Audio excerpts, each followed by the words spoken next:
In this lesson, I'm trying to get students to master how to graph lines, oblique lines, vertical lines, horizontal lines. We previously worked a lot with oblique lines with a positive and a negative slope, and now I'm trying to emphasize vertical and horizontal lines that we haven't worked with a lot. And I'm using that in an application to a stained glass window project or activity for the day.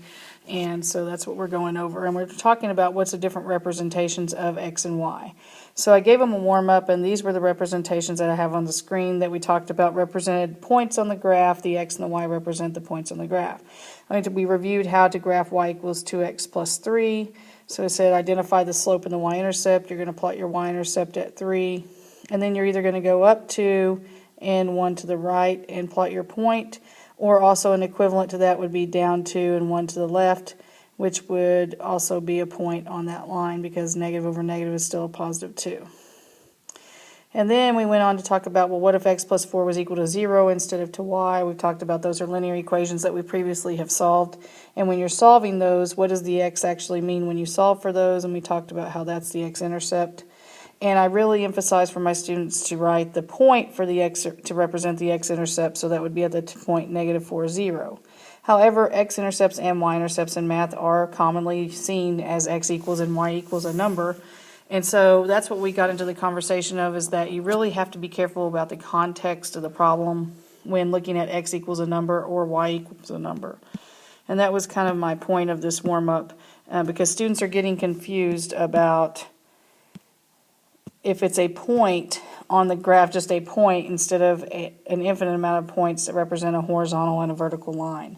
So then we went ahead and looked at what if you had x equals 2, and I talked about, well, that is showing the x-intercept, x is 2, or just the statement x is 2. And so you could represent that with a t-table. If x is always 2 and y could be any number, then you can graph that on the coordinate plane. And so at x equals 2 would be a point, but also at 2, 0, also at 2, 1, and also at 2, 2. But that does just represent where it's going to cross the x-axis, but it is going to be a vertical line. And then we talked about the y equals a number. So if you had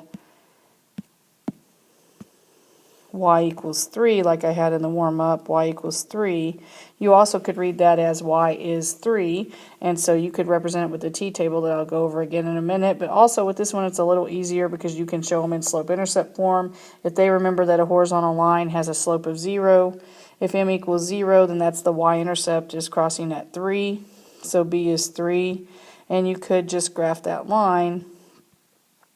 The y-intercept would be at 3, and then that would be, all the points would go up to the y value of 3.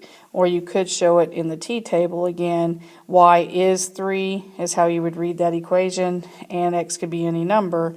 So at 0, 3, 1, 3, and 2, 3, you would have those points representing that horizontal line. But we really talked about and emphasized how if you have x equals a number or y equals a number, you really have to pay attention to the context of the problem.